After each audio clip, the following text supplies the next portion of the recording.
shall sing the children of light a new song. My brother tree, let me not hide myself from thee, but let us share the breath of life, which our earthly mother hath given to us, more beautiful than the finest jewel of the rug maker's art.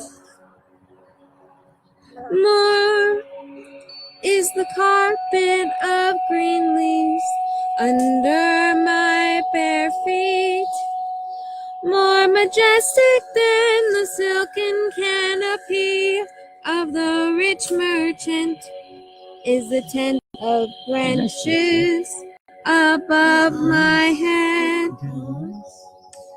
through which the bright stars give light. The wind among the leaves of the cypress maketh a sound like unto a chorus of angels. Through the rugged oak and royal cedar, the earthly mother has sent a message of eternal life to the